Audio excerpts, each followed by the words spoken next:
So I don't know for how long I can go ahead and keep talking about the iPhone 11 Pro, but this iPhone is still in 2022, going with the iPhone 14 release, is probably still going to be an iPhone I'm going to recommend a ton of people for, to recommend to buy this iPhone.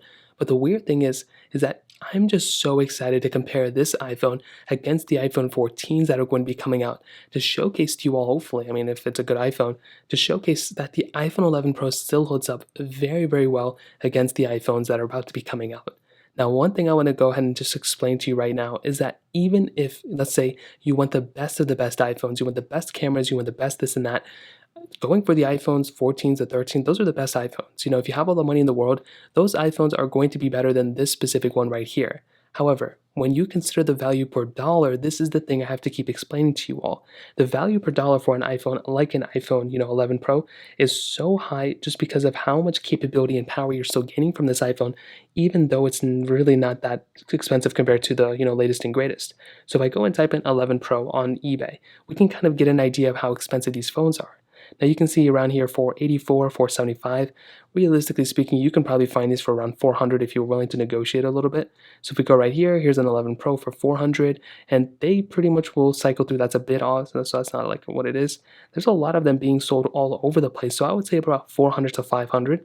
Realistically speaking, probably around 450 to 500. But this is an iPhone that you can buy today and keep for many, many years from now. Now, the one thing is the build quality. One thing I was kind of having some issues with some other iPhones, like the iPhone maybe 10 and 10R, they do feel a little bit outdated. Not extremely outdated, they still feel very premium. But the thing about the iPhone 11 Pro is that this iPhone that I bought brand new in 2019 still holds up very well.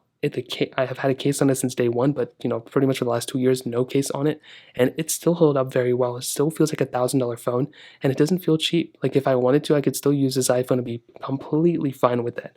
The gold color on this iPhone is my favorite one of all time, and that triple camera setup is still something that holds up so well. I mean, this is a wide, ultra wide, and telephoto lens, and you're getting 4K 60 on the front and the back. Now, the thing that's very important to remember is that even on the latest iPhone 13s, and probably even with the iPhone 14s that Apple's about to release, it's going to be somewhat in the same type of caliber. It's probably going to be, wide, ultra wide telephoto lens, and it's probably going to be probably 4K 60 unless they're going to go higher. That is, if not the same exact thing that we have going with this iPhone, which is so awesome. And I love this phone because of that. But even then, unlocking this phone, you have this beautiful display which still holds up very well. You do have a notch, but it's not really that big of a deal considering all the other iPhones have it too. You have a pretty good display which still holds up very well, and there's really not too much to complain about. When I look at this iPhone, everything I've done with this phone, from the performance standpoint, build quality standpoint, resale value, buying value, pretty much this is an iPhone that if it was between this or an iPhone 12 Pro, I probably would end up buying this thing.